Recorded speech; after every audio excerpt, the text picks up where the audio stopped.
ఇండియాలో చారిత్రక ప్రదేశమైన ఎర్రకోట సమీపంలో జరిగిన బాంబు పేలుడు ఘటన వెనుక పాకిస్తాన్కు చెందిన ఉగ్రవాద సంస్థ జైష్ ఏ మహమ్మద్ హస్తం ఉన్నట్లు కనిపిస్తోంది. ఫరీదాబాద్ మాడ్యూల్ నుంచి దాదాపు 2900 కిలోల అమోనియం నైట్రేట్ పేలుడు పదార్థాలు లభించాయి. ఈ మాడ్యూల్కు జైష్ ఏ మహమ్మద్ సంస్థతో సంబంధాలు ఉన్నట్లు అధికారులు గుర్తించారు.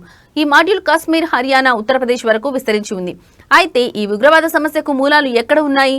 దీనికి శాశ్వత పరిష్కారం ఏంటని ఈ స్టోరీలో తెలుసుకుందాం. ఓ సీనియర్ ఆర్మీ అధికారి అభిప్రాయం ప్రకారం ఈ ఉగ్రవాద సమస్యకు అసలు మూలాలు పాకిస్తాన్ ఆక్రమిత కాశ్మీర్, హాజీపీర్ ప్రాంతాలలో ఉన్నాయి. ఈ ప్రాంతాలను తిరిగి స్వాధీనం చేసుకోవడానికి భారత్కు ఇదే సరైన సమయం కావచ్చు.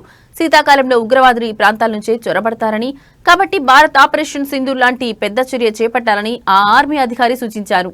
గతంలో ఆపరేషన్ సింధూర్ సమయంలో పాకిస్తాన్ పీఓకేలోని ఉగ్రవాద స్థావరాలపై 80 నుండి 90 గంటల పాటు వైమానిక దాడులు జరిగాయి. ఈ ఆపరేషన్లో జైష్ ఏ మహమ్మద్ ప్రధాన కార్యాలయం, బవల్పూర్, లష్కర్ ఏ తోయిబా స్థావరాలు ధ్వంసమయ్యాయి. అయినప్పటికీ పాకిస్తాన్ తన పద్ధతిని మార్చుకోలేదు. మరోవైపు జైష్ ఏ మహమ్మద్ ఉగ్రవాద సంస్థ తన మహిళా విభాగాన్ని ఏర్పాటు చేసింది. దీని కమాండ్ను ఉగ్రవాద సంస్థ అధిపతి మసూద్ అజర్ సోదరి సైదా అజర్ కు అప్పగించారు.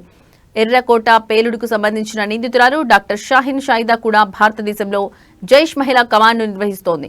డాక్టర్ షాహిన్ సుమారు 2 ఏళ్లుగా పేలుడు పదార్థాలను సేకరిస్తోంది. పెద్ద ఉగ్రదాడికి కుట్ర పన్నినట్లు ఆమె విచారణలో అంగీకరించినట్లు తెలుస్తోంది. 1947 నుండి 48 యుద్ధంలో పాకిస్తాన్ ఆపరేషన్ గుల్మార్గ్ ను నిర్వహించింది. దీని ద్వారా తెగల సహాయంతో జమ్మూ కాశ్మీర్లో 1/3 భాగాన్ని ఆక్రమించింది. అదే నేటి పాక్ ఆక్రమిత కశ్మీర్. పీఓకే వ్యూహాత్మకంగా పీఓకే ఇండియాకు చాలా ముఖ్యం.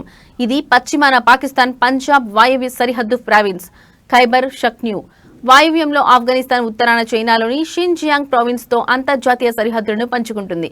ఈ 13,000 చదరపు కిలోమీటర్ల ప్రాంతంలో దాదాపు 30 లక్షల జనాభా నివసిస్తోంది. అయితే పీఓకేను తిరిగి పొందడం అంత తేలికైన విషయం కాదు. 2019లో మాజీ army chief general Deepak Kapoor, 2023లో జనరల్ ఎంఎం నరవణే కూడా 2 ఫ్రంట్ వార్ గెలవడం కష్టమని వ్యాఖ్యానించారు. పీఓకే కోసం యుద్ధం జరిగితే అది పాకిస్తాన్తో మాత్రమే కాకుండా చైనా కూడా జోక్యం చేసుకునే అవకాశం ఉంది.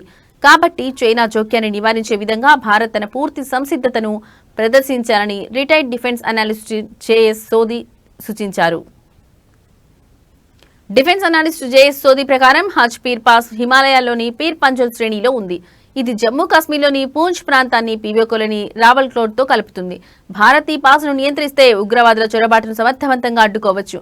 హాజీపీర్ పాస్ భారత్ కు లభిస్తే పూంచ్ ఉరి మధ్య రహదారి దూరం 282 కిలోమీటర్ల నుంచి కేవలం 56 కిలోమీటర్లకు తగ్గుతుంది. ఇది సైనిక కదలికలకు, లోయలలో మెరుగైన కనెక్టివిటీకి సహాయపడుతుంది. 1948లో పాకిస్తాన్ పీఓకేను ఆక్రమించుకున్నప్పుడు హాజ్పీర్ పాస్ కూడా భారత్ జారీ చేసింది. 1965 యుద్ధంలో భారత్ ఈ పాస్ ను తిరిగి స్వాధీనం చేసుకున్నప్పటికీ తాష్కెంట్ ఒప్పందంలో భాగంగా పాకిస్తాన్ కు తిరిగి ఇచ్చింది. ప్రస్తుతం పాకిస్తాన్ ఈ పాస్ ను ఉగ్రవాదుల చొరబాటు కోసం వాడుకుంటోంది. రఫేల్, బ్రహ్మోస్, తేజస్, సుఖోయ్ వంటి యుద్ధ విమానాలు, క్షిపణులతో భారత సైన్యం తూర్పు, పశ్చిమ ప్రాంతాలలో పెద్ద ఎత్తున యుద్ధ విన్యాసాలు నిర్వహిస్తోంది. చైనా సరిహద్దులకు సమీపంలో కూడా వైమానిక విన్యాసాలు జరుగుతున్నాయి. ఈ విన్యాసాల ఉద్దేశం పాకిస్తాన్, బంగ్లాదేశ్ తో పాటు చైనాకు కూడా కఠినమైన సందేశం పంపడమే అని కల్నల్ జేఎస్ సోది పేర్కొన్నారు.